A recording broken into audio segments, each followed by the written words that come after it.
தற்பொழுது நம்முடைய இணைப்பில் சைபர் கிரைம் வல்லுநர் கார்த்திகேயன் நம்மோடு இணைந்திருக்கிறார். சார் வணக்கம் சார். வணக்கம் மேடம். சார், பெண் நீதிபதிக்கே இந்த மாதிரி ஒரு நிலைமை அப்படின்னா சாதாரண மக்களுடைய நிலைமை ரொம்ப கவலைக்கிடமாக தான் இருக்கு. இதை எப்படி நம்ம புரிஞ்சுக்கிட்டு ஸ்டாப் பண்றது? உடனே பெண் நீதிபதி அப்படின்றதுனால அவங்க கொஞ்சம் சுதாரிச்சுக்கிட்டாங்க.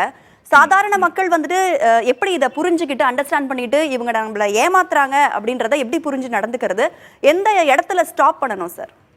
இப்போ பாத்தீங்க அப்படின்னா, இப்போ உங்களுக்கு ட்ராயிலேருந்து கால் வருது, அதாவது டெலிகாம் ரெகுலேட்டரி அத்தாரிட்டி ஆஃப் இந்தியாவிலேருந்து நாங்கள் பேசுகிறோம் அப்படின்னு சொன்னாலோ, இல்லை டிபார்ட்மெண்ட் ஆஃப் டெலிகம்யூனிகேஷன்லேருந்து பேசுகிறோன்னு சொன்னாலோ, முதல்ல இந்த மாதிரி டிபார்ட்மெண்ட்லேருந்து யாரும் கால் பண்ண மாட்டாங்கன்றது தெளிவாக எல்லாருமே புரிஞ்சுக்கோங்க. ஓகேங்களா? ஸோ சப்போஸ் உங்கள் மேலே ஆக்ஷன் இருந்தாலோ, இது உங்கள் மேலே ஏதாவது கிரிமினல் ஆக்ஷன் எடுக்கணும்னு நினைச்சா கூட பார்த்தீங்கன்னா, போலீஸ் ஸ்டேஷனில் கம்ப்ளைண்ட் கொடுத்து அஃபிஷியலாக தான் உங்களுக்கு சம்மன்ஸ் வருமே தவிர ஃபோன் பண்ணியெல்லாம் யாருமே பேச மாட்டாங்க. ஸோ அதனால நாங்கள் ட்ராயிலேருந்து பேசுகிறோம், இல்லை டிபார்ட்மெண்ட் ஆஃப் டெலிகம்யூனிகேஷன்லேருந்து பேசுகிறோம்னு சொன்னாலே டிஸ்கனெக்ட் பண்ணுங்க. அது 99.9% ஃபேக் தான். ஸோ அதனால நீங்கள் பயப்பட தேவையில்லை. அதே மாதிரி பார்த்தீங்கன்னா, சில கால்ஸ் நாங்கள் சிபிஐலேருந்து பேசுகிறோம்னு சொல்லுவாங்க, சில கேசஸில் நாங்கள் என்ஐஏலேருந்து பேசுகிறோம்னு சொல்லுவாங்க. அந்த மாதிரி பேசினாலுமே கூட பார்த்தீங்கன்னா, அந்த கால்ஸை டிஸ்கனெக்ட் பண்ணிடுங்க. கால்ஸுக்கு ரெஸ்பாண்டே பண்ணாதீங்க. சப்போஸ் ஒருவேளை நம்ம மேலே இந்த மாதிரி கேஸ் இருந்தால் நம்ம பதில் சொல்லணும்னா தப்பாயிடுமே அப்படின்னு நீங்கள் நினைச்சிங்க அப்படின்னா, நீங்கள் உடனே கால்ஸை டிஸ்கனெக்ட் பண்ணிட்டு பக்கத்தில் இருக்கிற போலீஸ் ஸ்டேஷனில் போயிட்டு இந்த மாதிரி ஒரு கால் வந்ததுங்க, இது உண்மையாக பொய்யான்னு மட்டும் வெரிஃபை பண்ண சொன்னீங்க அப்படின்னா அவங்க பார்த்த உடனே சொல்லிடுவாங்க.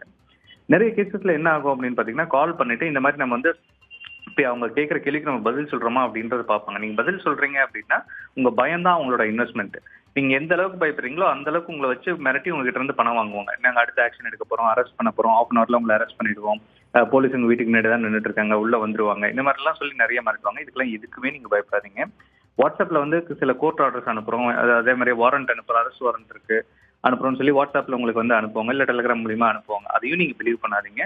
உங்களுக்கு எது வேணாலும் இந்த மாதிரி சப்போஸ் இருந்ததுன்னா என்ன பண்ணுறதுன்னு ஒரு டவுட் இருந்ததுன்னா பக்கத்தில் இருக்க போலீஸ் ஸ்டேஷனில் காமிச்சிங்கனாலே போதும். நீங்கள் சைபர் கிரைம் சென்டர் போய் கொடுக்கணுன்ற அவசியம் கிடையாது, கமிஷன் ஆஃபீஸ் போகணும்னு அவசியம் கிடையாது. உங்கள் வீட்டு பக்கத்தில் எந்த போலீஸ் ஸ்டேஷனும் அங்கே காமிச்சிருந்தீங்கன்னா அது ஜென்யூனா ஃபேக்கான்றதை நீங்கள் சொல்லிடுவாங்க. முதல்ல இந்த மாதிரி கால்ஸ் வந்தாங்கன்னா பதட்டப்படாதீங்க. அவங்க என்ன சொல்கிறாங்கன்றதையும் நீங்கள் கேட்காதீங்க. நாங்கள் இந்த மாதிரி பேசுகிறோம் அப்படின்னு சொன்னால் டிஸ்கனெக்ட் பண்ணிடுங்க. ஃபர்தராக நீங்கள் பேசாத வரைக்கும் பார்த்தீங்கன்னா நீங்கள் சேஃப் தான். நீங்கள் ரெஸ்பாண்ட் பண்ணீங்க அப்படின்னா தான் நீங்கள் அதில் ட்ராப்பில் நீங்கள் மாட்டுவீங்க அப்படின்னு அர்த்தம்.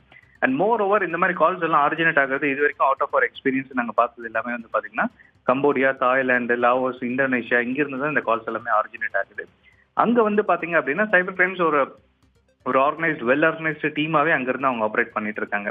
ஸோ இவங்களை தடுக்கிறதுக்கு நிறைய முயற்சிகள் எடுத்துட்டு தான் இருக்கிறாங்க. பட் இந்த கால்ஸ் எல்லாம் அங்கிருந்து லேண்ட் ஆகிறதுனால உடனே பிளாக் பண்றதுக்கான வாய்ப்புகள் ரொம்ப கம்மியாவே இருக்கு. இது நீதிபதினு இல்லை, எல்லாருக்குமே வரும், சாமானிய மக்கள்ல இருந்து எல்லாருக்குமே வரும். பிகாஸ் அவங்களுக்கு யார் பேசுறாங்கன்றது தெரியாது, ஜஸ்ட் அவங்க ஃபோன் நம்பர் மட்டும் தான் தெரியும். ஸோ அதை வச்சு எல்லார்கிட்டையும் கால் பண்ணி இதே ஒரு ப்ரோட்டோடைப்பா வச்சு ஏமாத்திட்டு இருப்பாங்க. ஸோ அதை நீங்க யாரும் நம்பி ஏமாறாதீங்க. அது பயப்படவும் பயப்படாதீங்க. உங்க பயம் தான் உங்களோட இன்வெஸ்ட்மெண்ட். நீங்க பயப்படாம இருந்தீங்க அப்படின்னாலே உங்களுக்கு ஒண்ணுமே பண்ண முடியாது. ஃபர்ஸ்ட் நம்ம யாரும் இந்த மாதிரி கால்ஸ் வந்துச்சுன்னா பயப்படக்கூடாது. தொடர்ந்து அந்த கேட்குற கேள்விகளுக்கெல்லாம் தொடர்ந்து பதிலும் கொடுக்கக்கூடாது. ஃபர்ஸ்ட் இந்த மாதிரியான கால்ஸே வராது அப்படிங்கிற மாதிரி நிறைய இன்ஃபர்மேஷன் ஷேர் பண்ணியிருக்கீங்க. இணைப்பில் வந்தமைக்கு நன்றி திரு கார்த்திகேயன்.